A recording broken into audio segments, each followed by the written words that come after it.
The smell of cardboard and fresh paint was the scent of freedom.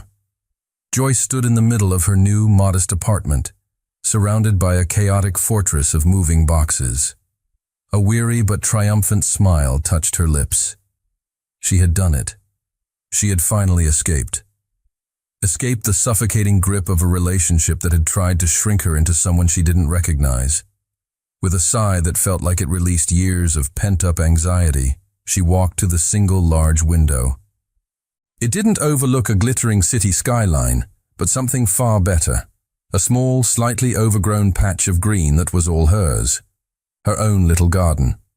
It was the first place on earth she could truly call her own. A wave of giddy excitement washed over her. She had to tell someone. She pulled out her phone, her fingers flying across the screen as she typed a message to her best friend, Sarah. In her haste, fueled by exhaustion and pure joy, she didn't notice that her phone's predictive text had selected the wrong Sarah from her contacts, a number she didn't even recognize, saved from a work event years ago. The message read, "I'm finally here. This is my new home. It's small, but it's mine. Wish me luck." She attached a quick, blurry photo of her view of the little garden and hit send, her heart soaring. Across the city, in a sterile, minimalist penthouse that floated above the clouds like a lonely glass cage, Adrian Remington read the message. He had just endured a 10-hour day of back-to-back meetings where every single person had wanted something from him. His money, his time, his name. He was a commodity, a resource to be mined. He was exhausted, not from the work, but from the crushing weight of his own solitude. Then, his phone chimed with the message from an unknown number. He read the words, simple and vulnerable. He looked at the blurry photo of a small, imperfect garden, and something inside him, a part of him he thought had atrophied long ago, shifted. The message was a tiny, accidental window into a life that felt more real than his own. It was a note of pure, unadulterated hope, sent out into the void. It disarmed him completely. His first instinct, the instinct of a man whose entire life was managed by assistants and firewalls, was to ignore it. To delete it. His second was to reply with a curt, "Wrong number." He did neither. Instead, he felt an impulse he hadn't felt in years. A spark of genuine, unscripted curiosity. He typed the address from the message's metadata into his phone's map.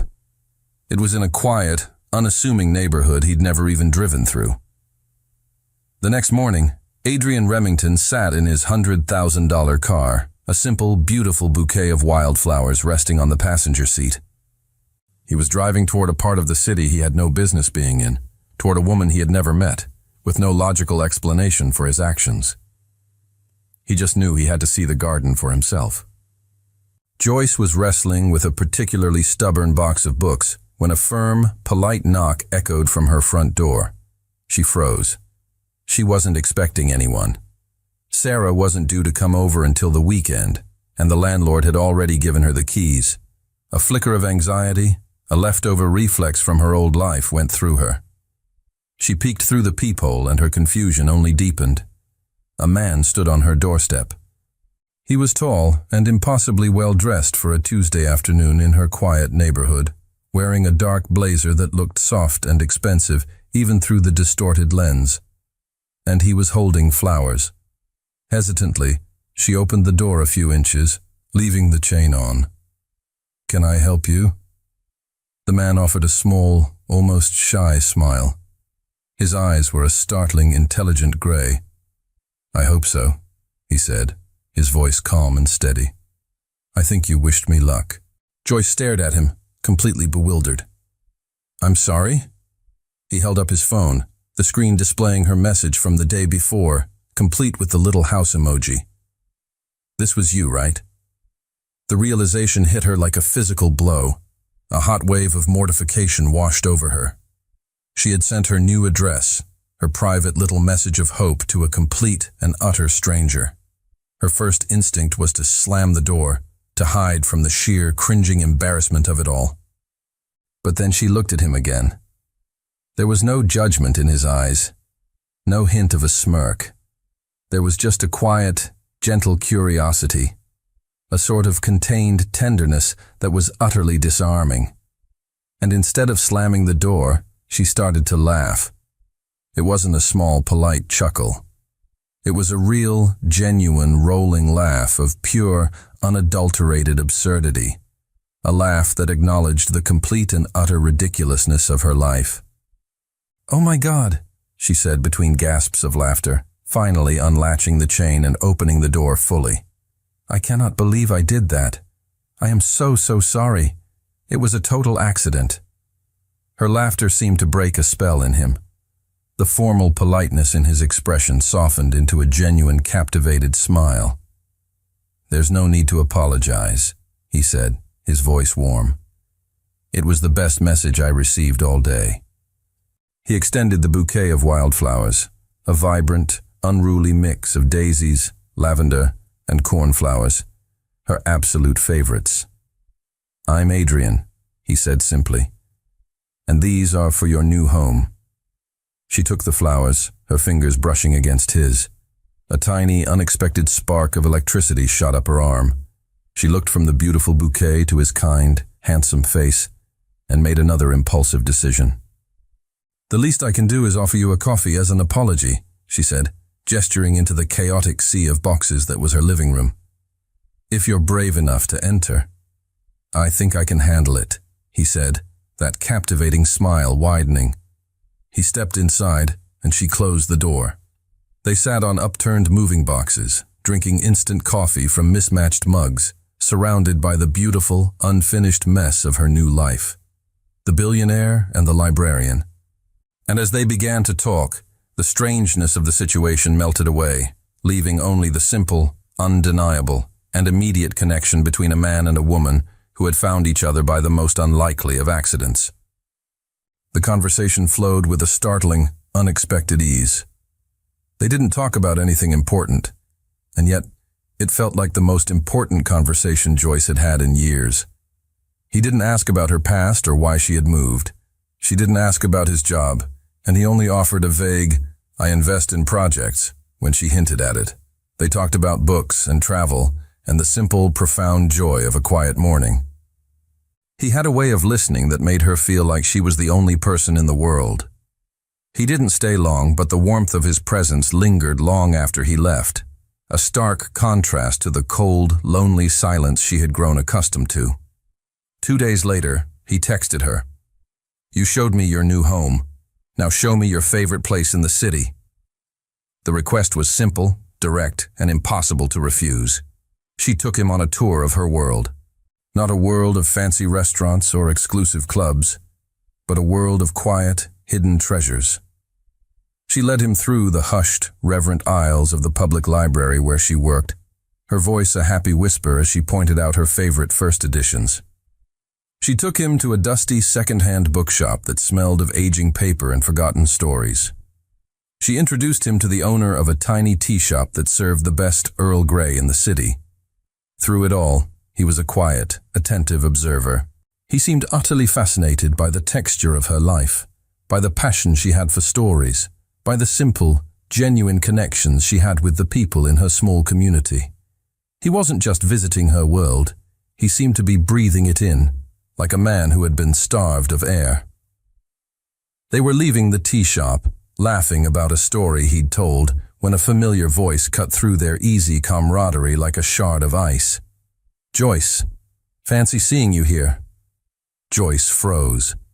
It was Kevin, her ex. He stood on the sidewalk, his arms crossed, a possessive, condescending smirk on his face. He had that look he always got when he felt his ownership was being challenged. "Kevin," she said, her voice tight, all the warmth draining from her face. "What are you doing here?" "Just grabbing a coffee," he lied smoothly, his eyes raking over Adrian with a dismissive, appraising glance. "Who's your new friend? I thought you told me you needed space." "Time to be alone." The implication was clear. "You can't survive without a man, can you?" Joyce felt a familiar wave of shame and anger. She opened her mouth to deliver a sharp retort, to put him in his place. But Adrian was faster. He didn't raise his voice. He didn't square his shoulders. He simply took a half step forward, placing himself ever so slightly between Joyce and her ex. It was a subtle, almost imperceptible shift, but it changed the entire dynamic of the street. "She's not alone anymore," Adrian said, his voice quiet, yet carrying a tone of absolute, unshakable authority. He gently placed a hand on the small of Joyce's back, a gesture that was both protective and possessive. The warmth of his touch seeped through her sweater, a steadying, grounding force.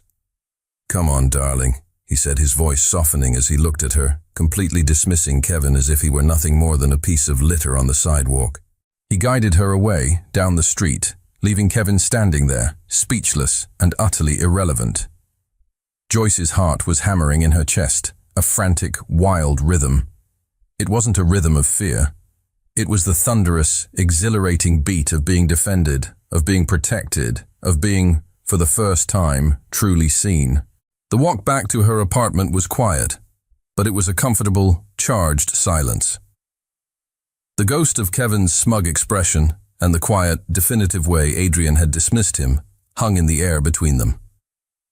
Adrian's hand was no longer on her back, but she could still feel the phantom warmth of his touch. Inside her small living room, surrounded by the half-unpacked boxes that were slowly starting to resemble a home, she finally broke the silence. "Thank you," she said, her voice soft but full of a sincere gratitude that went far beyond the single incident, "for what you did back there. No one's ever done that for me before." "He had no right to speak to you that way," Adrian said simply, his gaze steady. It wasn't a big deal to him. It was just a fact. The connection between them deepened in that moment, a new, more intimate thread weaving itself into the fabric of their unlikely relationship. In the days that followed, they fell into an easy rhythm. They spent a long, lazy Saturday afternoon in a park, sitting on a bench, reading their own books in a comfortable, shared silence that felt more intimate than any conversation. With him, she felt a sense of safety she hadn't realized she was missing. With her, he felt a sense of peace that had been absent from his life for as long as he could remember. It was during that afternoon in the park that she finally worked up the courage to ask. "That first day," she began, her eyes on the pages of her book, not daring to look at him. "When you showed up at my door, you had this look in your eyes, a kind of loneliness." She finally glanced at him. "Why did a stranger's text message make you drive all the way across town with a bouquet of flowers?" The question was gentle, but direct. He was silent for a long moment, watching a group of children play in the distance. The easy, relaxed posture he held beside her tightened almost imperceptibly. "The people in my world," he began, his voice low and thoughtful, "they don't really see me. They see a name, a bank account, a resource. They look at me and they calculate what I can do for them, what they can get from me." He finally turned to look at her, and for the first time, she saw a crack in his calm, collected armor. She saw the profound, weary loneliness of the man in the glass penthouse. "Your message," he continued, a small, sad smile on his lips. "It wasn't asking for anything. It was just real.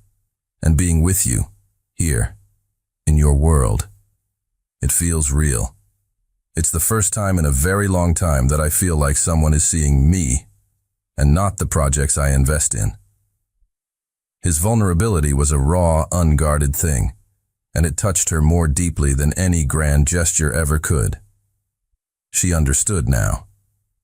They were both lonely, just in different ways. He was lonely in a crowd. She had been lonely with just one person.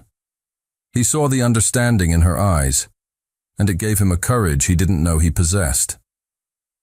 "I don't want to mess this up, Joyce," he whispered, his voice thick with an emotion he couldn't name. He leaned in, his gaze searching hers, and he kissed her.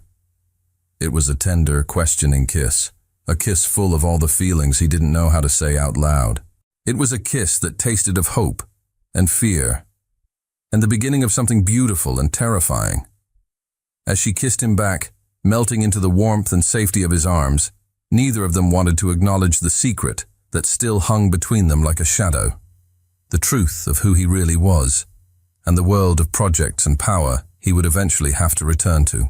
The kiss changed the dynamic from a question into a quiet statement.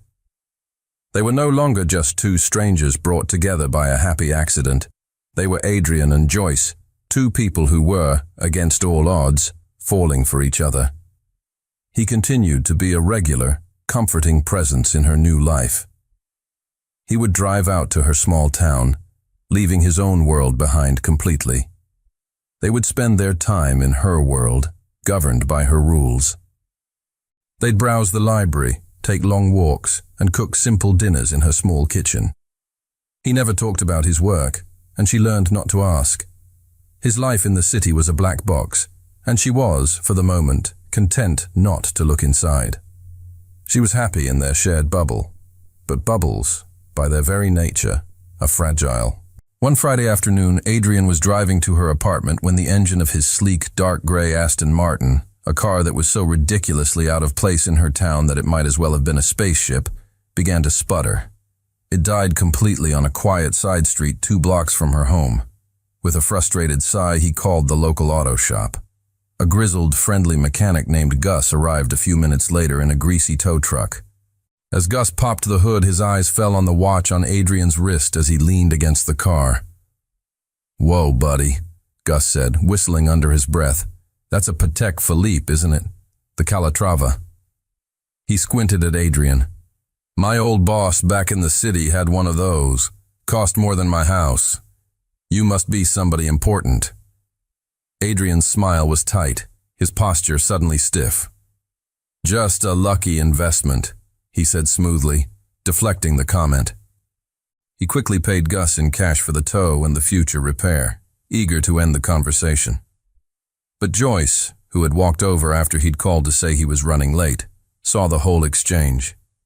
She saw the flicker of discomfort in Adrian's eyes, the way he immediately tried to shut down the conversation. It was a small thing, a tiny discordant note in the beautiful melody they had been composing. But it stuck with her. Later that afternoon, as they were walking through the town square, they passed a newsstand. Joyce's eyes drifted over the rows of magazines and then stopped. Her blood ran cold. On the cover of a glossy business journal, under the headline, "Titans of Tech, the Innovators Shaping Our Future," was a small, professional headshot. The man in the photo was clean-shaven and wearing a severe suit, his expression formidable and intense. It was a world away from the relaxed, kind-faced man standing beside her, but it was, without a single doubt, him. The name printed beneath the photo was Adrian Remington, CEO of Remington Holdings. Joyce stopped walking, her feet suddenly rooted to the pavement. The world seemed to tilt on its axis. She looked from the powerful, intimidating man on the magazine cover to the man standing beside her in a simple, soft sweater. "Adrian." "Remington?" she whispered, her voice barely audible. She held up a trembling finger, pointing at the magazine. She watched as all the color drained from his face. The easy, happy warmth in his eyes was extinguished, replaced by a look of pure, gut-wrenching panic. The bubble had just burst. The walk back to her apartment was a silent, suffocating ordeal. The easy comfort that had existed between them just minutes before had been replaced by a thick, heavy wall of unspoken truth. Adrian kept trying to speak, starting sentences that trailed off into nothing. "Joyce, I can explain. It's not what you think." But the words were hollow, meaningless. As soon as she closed the door to her apartment, she turned away from him, needing space. "I think you should go," she said, her voice flat and devoid of emotion. "Please," he begged, his voice raw with a desperation she had never heard before. "Just let me talk to you." "I can't," she whispered, shaking her head. "Not right now." After he left, the silence in her small apartment was deafening. She sank onto her sofa, her body trembling. With a sense of dread, she opened her laptop and typed his name into the search bar. The results exploded across her screen, a digital tidal wave of a life he had kept completely hidden. Adrian Remington, the elusive billionaire behind the tech empire. Remington Holdings announces record profits. The CEO no one sees. Inside the solitary world of Adrian Remington, article after article detailed his immense wealth, his cutthroat business acumen, his almost pathological need for privacy. There were photos of him at glittering galas, stepping out of private jets, standing on stages in front of thousands of people. It was a life of unimaginable power and privilege. And it was a life he had meticulously, deliberately hidden from her. The pain that lanced through her was sharp and shockingly deep. It wasn't the money. She couldn't care less about the money. It was the lie. The lie of omission. The fact that he had curated a version of himself for her, a simple, quiet man who loved books, all while hiding the truth of his global empire. Her mind, a traitor, immediately flashed to Kevin. To the lies he had told, the ways he had manipulated her, the feeling of being made a fool of. Had she really been so blind as to fall into the same trap again, just on a grander, more spectacular scale? A cold, sickening insecurity washed over her. Had this all been a game to him? A little diversion? Was she just the simple girl from the wrong number? A quaint, amusing pastime for a bored billionaire before he returned to his real life of supermodels and boardrooms? The thought was a humiliation so profound it made her feel physically ill. A knock on the door made her jump. She knew it was him. She opened it to find him standing there, his face etched with panic and regret. The powerful CEO from the magazine cover was gone, replaced by the vulnerable man she had come to know. "Joyce," he pleaded, his voice breaking. "Please, just let me explain." She looked at him, her heart a tangled mess of love and betrayal. "Explain what, Adrian?" she asked, her voice cold and brittle, a shield against the pain. "That you were ashamed of me? Or that I was just an exotic little hobby for you to enjoy on your weekends off?" Her words struck him with the force of a physical blow. He flinched, the pain and shock clear on his face. "No," he said, his voice ragged. "Joyce, never. It was never like that." He stepped inside, his desperation so palpable it seemed to suck the air out of the room. "Can I please just talk to you? 5 minutes." She hesitated, then gave a short, bitter nod, stepping back to let him pass. She wrapped her arms around herself, a defensive posture against him, against the fresh wave of hurt his presence caused. "I wanted to tell you," he began, running a hand through his hair in a gesture of pure frustration. "So many times, but I was a coward. I was afraid." "Afraid of what?" she shot back, her voice sharp with disbelief. "The man who runs a multi-billion-dollar empire was afraid of a small-town librarian?" "I was afraid of this," he exclaimed, gesturing around the room, at the space between them, at the wreckage of their trust. "I was afraid of the moment your eyes would change when you looked at me. The moment I would stop being Adrian and start being Adrian Remington. I just wanted something real. For once in my life, I wanted to be sure that someone liked me, the man who loves old books and gets lost on country roads, and not the name, not the money." His explanation, which should have been flattering, felt like an insult. It was the final confirmation of her deepest insecurity. He had been testing her all along. "So you didn't trust me," she said, her voice dangerously quiet. The anger was draining away, leaving behind a cold, hard clarity.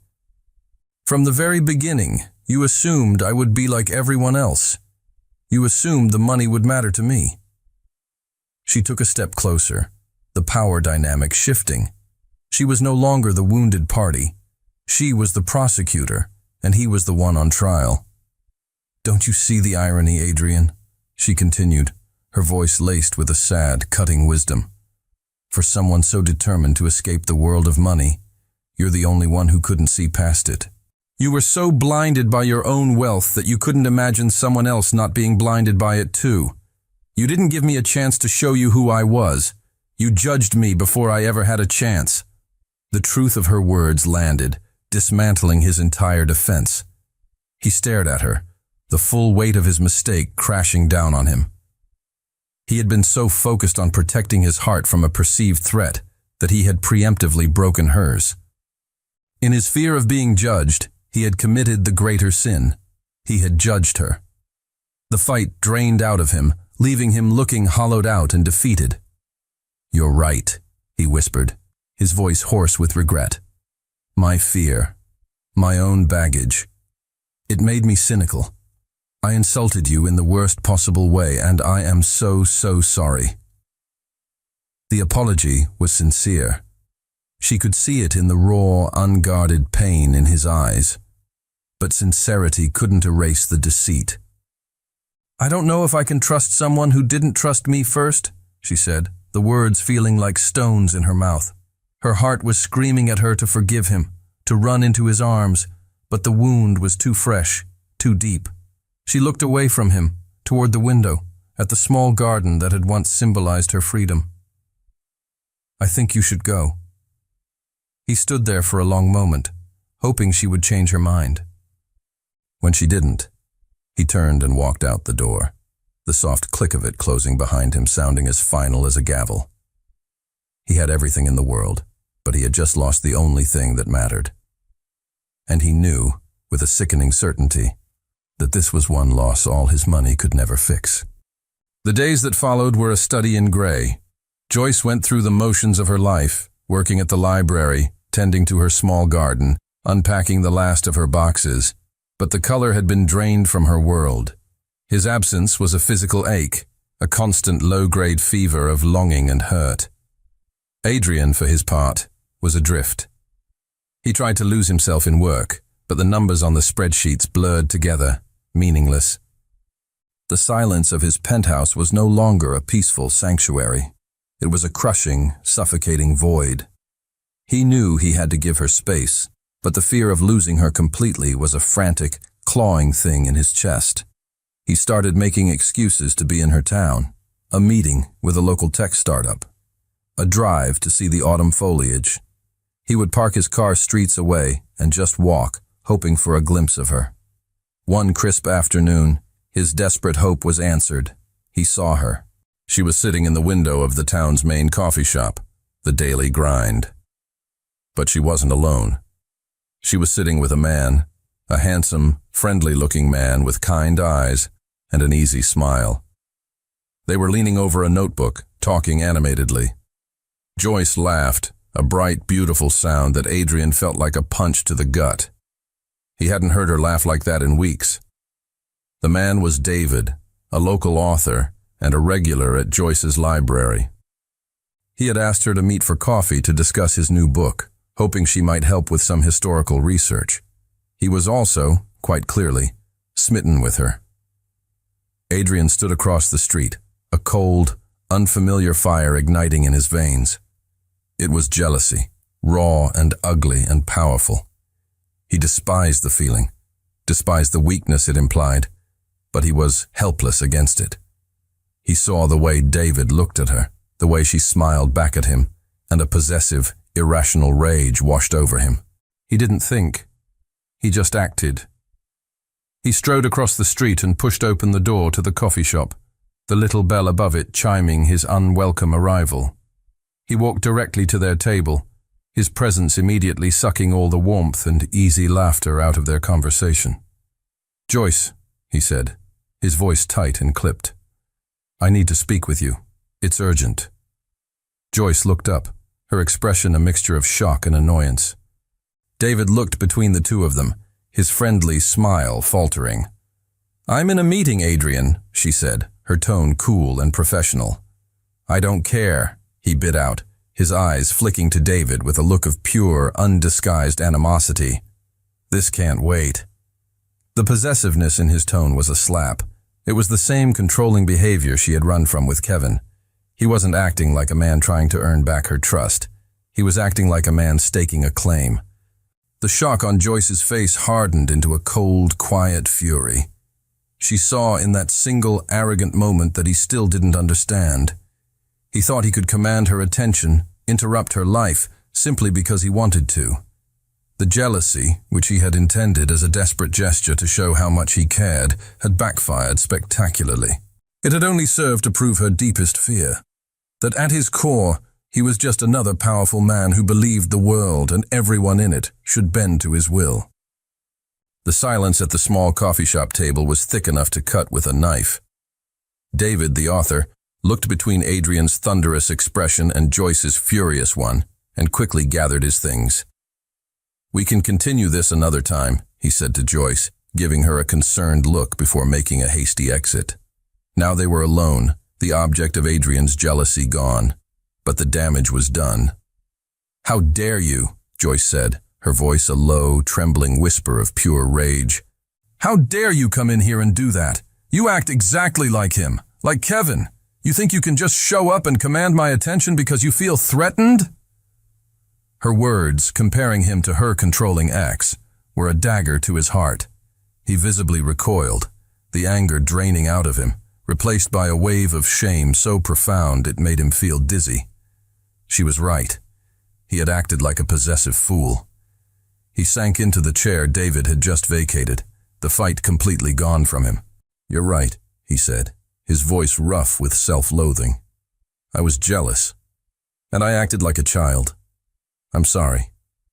He finally looked at her, his eyes pleading. I saw you laughing with him, and I panicked. The thought of losing you for good." "Your panic doesn't give you the right to control me," she shot back, though his raw, honest confession had taken some of the wind out of her sails. "I know," he said quietly. "I know words aren't enough anymore. I need to show you. I need to prove that I trust you, and that I'm not that person." He fell silent, his mind racing. He had to do something, not a gift, not an apology, a gesture, a grand, meaningful gesture that proved he had listened, that he understood. He thought about their conversations, about her dreams, about the little cafe bookstore she had mentioned in passing, the one she wanted to open someday. He had an idea. It was insane. It was impulsive. It was perfect. The next day, he didn't text or call. He just showed up at her apartment. When she opened the door, her expression wary, he simply handed her a large, official-looking envelope. "What is this?" she asked, her voice suspicious. "An apology," he said. She opened it. Inside was the deed to a building. The old abandoned clock tower building in the center of her town square. A beautiful, historic, and completely derelict property that had been for sale for years. The deed had been transferred into one name, Joyce Turner. She stared at the document, then back at him, her face a mask of disbelief. What did you do?" I can't accept this, Adrian. This is insane." "I know," he said, holding up his hands in a gesture of peace. "And you don't have to accept it as a gift. Don't think of it as me giving you something. Think of it as a challenge, a wager." He took a step back, giving her space, his eyes earnest and sincere. "I'm not offering you a shortcut, Joyce. I'm offering you a starting line. The building is just bricks and mortar. It's empty. It needs a soul. It needs a dream. I'm betting that you have the courage, the vision, and the strength to turn that into the bookstore you've always wanted." He looked at her, his heart in his eyes. "Prove me right. Prove to yourself, and to everyone who ever doubted you, that you can build your own damn dream from the ground up." It was a gesture of immense wealth, yes, but it was framed as an act of immense faith. He wasn't giving her a finished product. He was giving her a broken, beautiful, potential-filled beginning. He was giving her a challenge he knew she was more than capable of meeting. It wasn't a handout. It was a dare. And it left her completely, utterly speechless. Joyce stood in her small living room, the deed clutched in her hand, the paper feeling impossibly heavy. The old clock tower building. It was the heart of their town, a landmark everyone lamented was falling into ruin. The idea of bringing it back to life, of filling it with books and light and the smell of coffee. It was a dream so big she had never even dared to voice it out loud. And he had just handed it to her. "This is manipulation, you know," she said, her voice quiet. But the accusation lacked its earlier fire. "Is it?" he countered gently. "Or is it faith? I'm not asking for anything in return, Joyce. The building is yours. You can sell it tomorrow and never speak to me again. But I don't think you will. I think you're a builder. I'm just giving you something to build with." His words hit their mark. He wasn't trying to buy her forgiveness. He was challenging her to be the person he already saw. After a long, silent battle with her own pride and fear, she gave a single, almost imperceptible nod. She accepted the challenge. The reality, however, set in quickly. The building was a beautiful shell, but it needed everything. New plumbing, updated electrical, structural repairs. And then there was the cost of inventory, equipment, and staffing. Joyce spent her nights hunched over her laptop, drafting a business plan, the numbers growing into a terrifying, insurmountable mountain. The deed was a starting line, but the finish line was on the other side of a financial chasm. Armed with her meticulously crafted plan, she walked into the local bank. The loan officer, a man named Mr. Peterson, was polite, but deeply condescending. He looked at her application, librarian, single, no collateral other than a recently gifted derelict building, and his smile tightened. "It's a lovely idea, Ms. Turner," he said, his tone patronizing. "A real credit to the community. But the numbers just aren't there. The risk is far too high. I'm afraid the bank can't help you." The rejection was a cold, hard slap of reality. Dejected, she was gathering her papers when the door to the small office opened. It was Adrian. He didn't even glance at the loan officer. He walked directly to the chair beside Joyce and sat down, his presence instantly changing the atmosphere in the room from one of dismissal to one of high-stakes importance. "I apologize for the interruption," he said calmly, his voice smooth as steel. "I'm here regarding Ms. Turner's business loan application." Mr. Peterson's eyes widened as he finally recognized the man from the business journals. Mr. Remington, I didn't realize you were involved." "I'm not," Adrian said coolly. "This is Ms. Turner's project entirely. However," he continued, his gaze unwavering, "I am here to offer my services as a co-signer and personal guarantor for the loan." He then turned his head slightly, his eyes meeting Peterson's. "And my legal team at Remington Holdings will be happy to review the loan agreement to ensure the terms offered are fair and equitable for a promising new local business such as this one." The threat was veiled, but unmistakable. He wasn't offering to pay for it. He was offering to stand beside her. He was using his immense power not to save her, but to force the world to take her seriously. He was leveraging his empire to ensure she got a fair fight. Mr. Peterson, who was now sweating profusely, began shuffling papers with a newfound urgency. "Of course, Mr. Remington. I believe we may have been too hasty. Let me just reevaluate these projections." Joyce sat in stunned silence, watching the scene unfold. He wasn't her savior. He was her partner, her enforcer, her champion.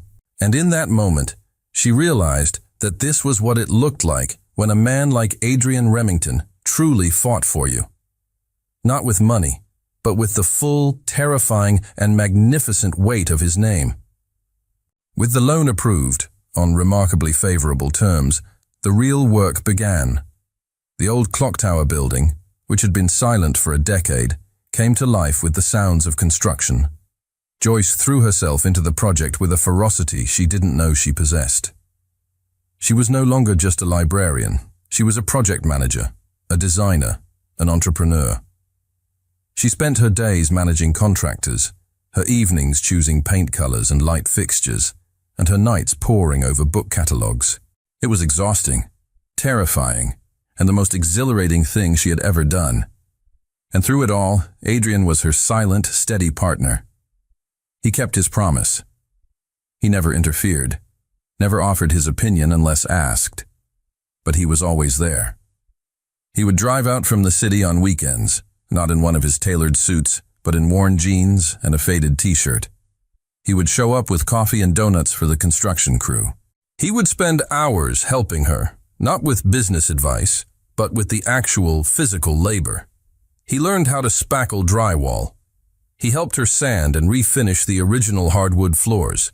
He spent an entire Saturday on a ladder, carefully cleaning the face of the old clock, his brow furrowed in concentration. He reveled in the simple, satisfying work, in the feeling of sawdust on his hands, and the honest ache in his muscles at the end of the day. In building her dream, they were inadvertently rebuilding their own connection. The tension and mistrust were sanded away like old varnish, revealing the strong, beautiful grain of their affection beneath. She saw a side of him that no one else in the world got to see. The patient, hard-working, surprisingly funny man who was completely out of his element and utterly, deeply happy. He, in turn, saw her come alive. He watched her command a room full of burly contractors, her quiet authority leaving no room for argument. He saw her passion, her vision, her unwavering determination. He was falling in love all over again, not with the quiet librarian he had met by chance, but with the powerful, capable force of nature she was becoming. One afternoon, as they were covered in a fine layer of plaster dust, laughing as they tried to assemble a particularly complicated bookshelf, Kevin appeared in the open doorway. Her ex stood there, taking in the scene, a look of pure, baffled disbelief on his face. "Seriously, Joyce?" he sneered, his voice echoing in the cavernous, half-finished space. "You're playing house? You really think a guy like that," he gestured dismissively at Adrian, "is going to stick around? He's just having a little fun, playing handyman in the countryside before he goes back to his real world of supermodels and boardrooms." The words were meant to be a poison dart, designed to hit her deepest insecurity. Before Joyce could even react, Adrian, who had overheard every word, slowly put down his screwdriver. He wiped his dusty hands on his jeans and walked toward Kevin, his movements calm and deliberate. He didn't look angry. He looked tired. He stopped in front of Kevin and placed a protective arm around Joyce's shoulders, pulling her close. "You've got it all wrong," Adrian said, his voice quiet but carrying the weight of a profound revelation. He looked from Kevin's smug face to Joyce's worried one, and then around at the beautiful, chaotic mess they were building together. "I'm not visiting her world," he said, his gaze locking with Kevin's, his voice filled with a raw, humble sincerity that shocked them both. "I'm desperately trying to become a part of it." The public, heartfelt confession left Kevin speechless. But more importantly, it left Joyce breathless, the last of her doubts and fears dissolving in the face of his simple, powerful, and undeniable truth. The night of the grand opening was pure magic. Wildflower Books and Cafe was no longer a dusty, derelict building. It was the living, breathing heart of the town. The old clock tower had been restored, its hands ticking once more. Inside, the space was warm and inviting, filled with the scent of old paper, fresh coffee, and the low, happy hum of a crowd that had come out in droves to support their newest, most beloved local business. Joyce was a whirlwind of motion and light. She moved through the space she had created, her face glowing, greeting old friends, recommending books, and beaming with a pride so profound it was almost overwhelming. This was her. Every shelf, every book, every warm, welcoming corner was a testament to her strength and her vision. Adrian, true to his word, stayed in the background. He wasn't the billionaire benefactor or the silent partner. He was just Joyce's boyfriend, a proud, supportive presence in the corner of the room. He watched her shine, his heart swelling with a love and admiration so immense it almost hurt. He knew, with a certainty that settled deep in his bones, that this was her world. He was just a lucky, grateful guest. Late in the evening, as the initial rush began to subside, Joyce's best friend, Sarah, cornered Adrian by the poetry section. "She's incredible, isn't she?" Sarah said, a proud, knowing smile on her face. "She's everything," Adrian replied, his eyes never leaving Joyce. Sarah's smile softened.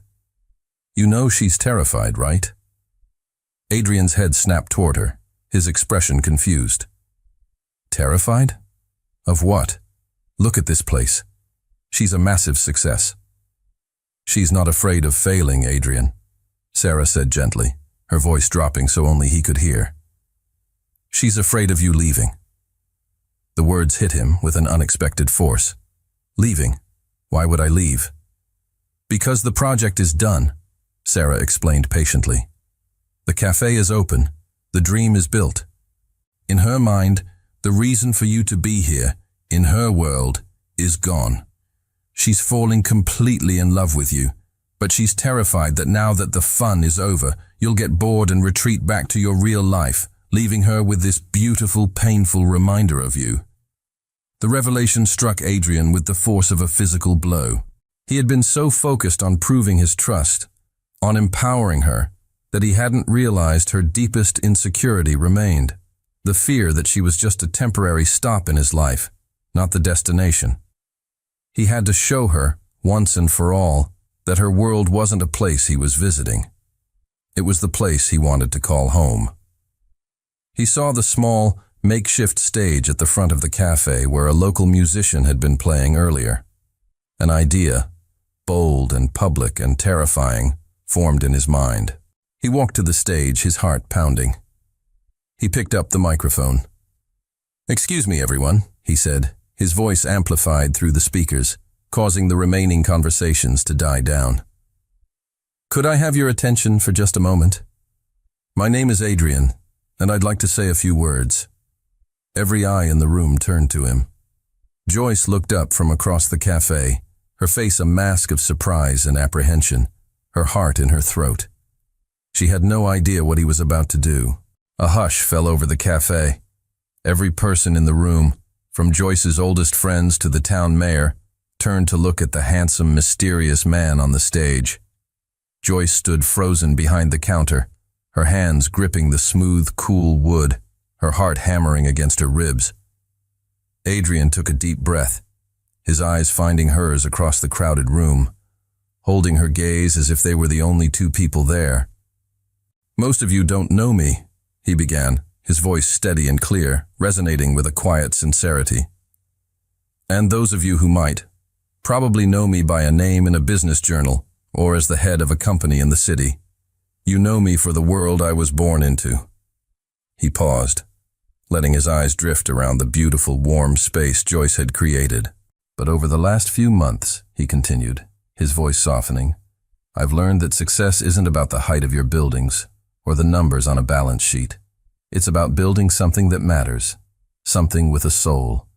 And no one has taught me that more profoundly than Joyce." He looked directly at her now, his heart in his eyes, a public declaration unfolding. "I didn't help Joyce build this place," he said, his voice thick with an emotion he made no attempt to hide. "The truth is, this place, and the incredible woman who poured her heart and soul into it, built me back. It reminded me what it feels like to be a part of a community. It reminded me what it feels like to be real." He then announced the first major initiative of his company's newly formed philanthropic foundation, a multi-million-dollar grant program dedicated to funding and mentoring small-town entrepreneurs who have a dream of revitalizing their communities. "This program," he announced, "was inspired by the vision of one person, and I can think of no one better to sit on its board and help us find other dreamers like her than Joyce Turner herself." A wave of gasps and murmurs went through the crowd.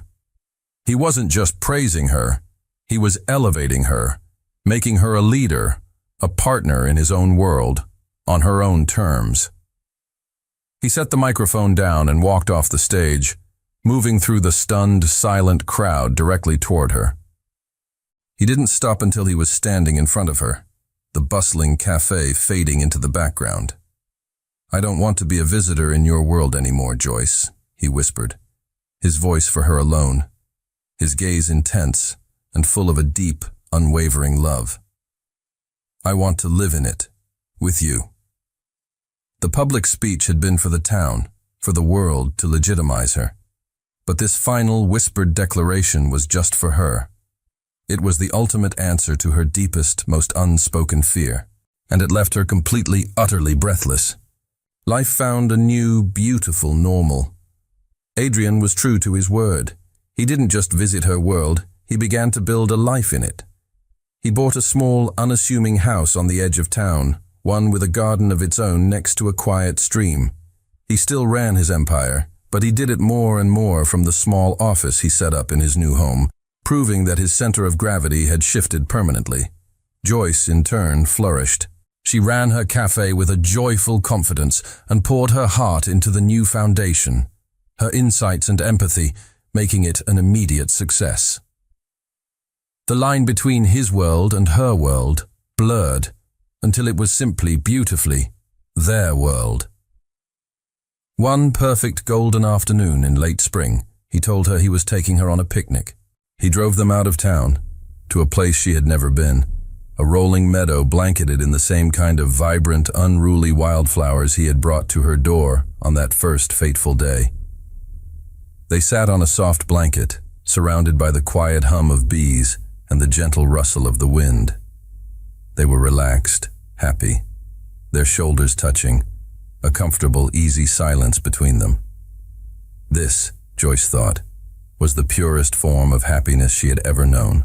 After a while, Adrian reached into the picnic basket and pulled out not a bottle of wine, but a small, antique-looking book. It was bound in soft, worn leather, with no title on the cover. "I found something I thought you might like," he said, his eyes sparkling with a secret. She took the book, her librarian's hands appreciating the feel of the old leather. It felt ancient, important. She opened it.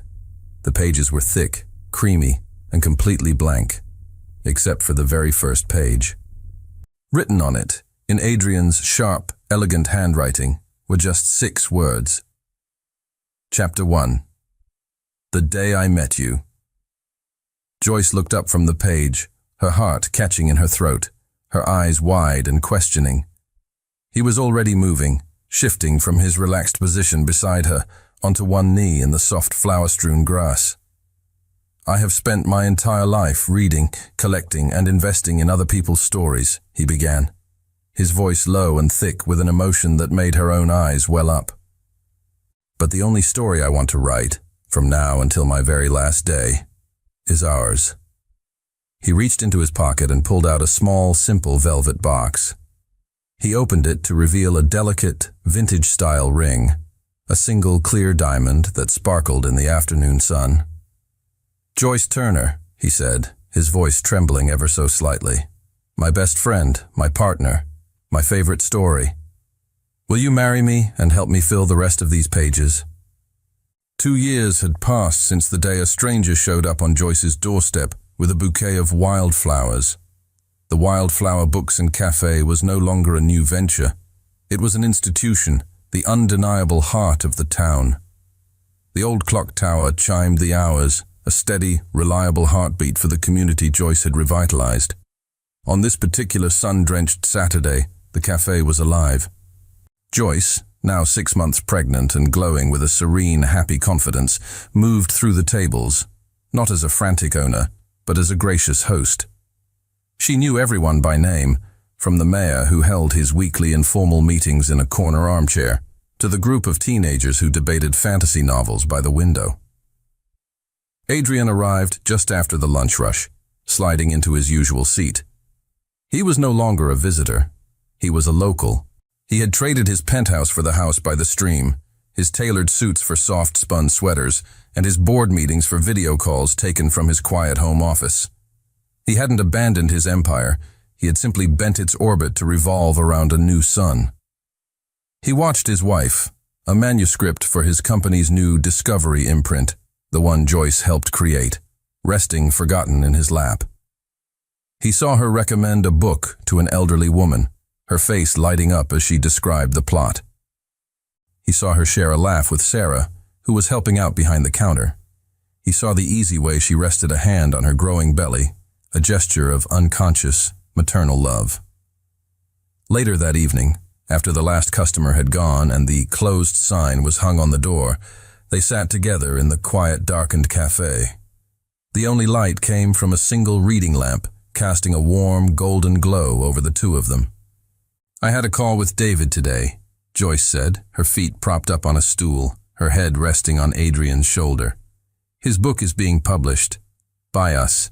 He said to thank you." "He should thank you," Adrian murmured, his arm wrapped securely around her. "You were the one who saw the potential in his early drafts. You were the one who gave him the platform."